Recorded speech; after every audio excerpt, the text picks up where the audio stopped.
ச்சே எங்க விழுந்துச்சுன்னு தெரியலையே. வேற காணோம் நமக்கு இருக்கிற டென்ஷன்ல. ஏய் என்ன வந்து இங்க என்ன பண்ணிட்டு இருக்க? மாப்ள வண்டி சாவி ஒண்ணு காணாம மாப்ள. அதான் மாப்ள ரொம்ப நேரமா தேடுறேன். ஓ வண்டி சாவியா? ஏய் மாப்ள வாயா மாப்ள, என்ன மாப்ள போற கண்டுக்காம? அட நீ என்னமாமா காசு எதுவும் புக்கில போட்டிருந்தனா அதை எடுத்து கொடுத்து சைஸ் பண்ணலாம்னு நினைச்சா நீ என்னமோ சாவி தரது. உனக்கு என்ன காசு தானே வேணும்? ஆமா. ஏ வண்டி சாவி மட்டும் எடுத்து கொடு, 200 ரூபாய் தர்றேன். 200 ரூபாயா? தெய்வமே, நான் தேடி தரேன் உனக்கு. எங்கிட்டு போட்ட? ஏய் தம்பி, போன் பண்ண எடுக்க மாட்டியாப்பா? உனக்கு எத்தனை வாட்டி போன் பண்ணுவாங்க? ஆனா இல்ல நீ போன் அடிச்சா கவனிக்கலானே. 3 மாசம் ஆச்சு டியூ கட்டி. போன் பண்ணா எடுக்க மாட்டேங்கிற, கண்டுக்க மாட்டேங்கிற. சரி வண்டி சாவி கூட, நான் வண்டி எடுத்துட்டு போறேன். நீ வந்து டியூ கட்டு வண்டி எடுத்துக்க. அண்ணே வண்டி சாவி வேற தொலைஞ்சு போச்சு, அதானே தேடிக்கிட்டு இருக்கேனே.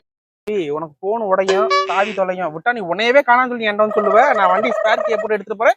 ஆபீஸ் லோனை கட்டு வண்டி எடுத்துக்க. அண்ணே ஒரு 2 நாள் மட்டும் ப்ளீஸ்ண்ணே கொஞ்சம். உனக்கு நிறைய டைம் கொடுத்தாச்சு. நீ ஆபீஸ் வந்து லோனை கட்டு வண்டி எடுத்துக்க.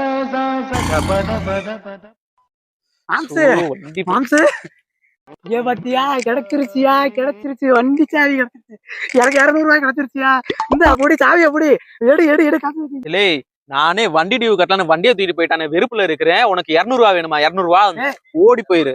அம்மா என்னையா சொல்ற? கஷ்டப்பட்டு தெரியா, ஒரு 100 ரூபாயாவது கொடுத்துட்டு போயா. ஏண்டா வண்டியவே தூக்கிட்டு போயிட்டாங்க, உனக்கு 100 ரூபா வேணுமாடா?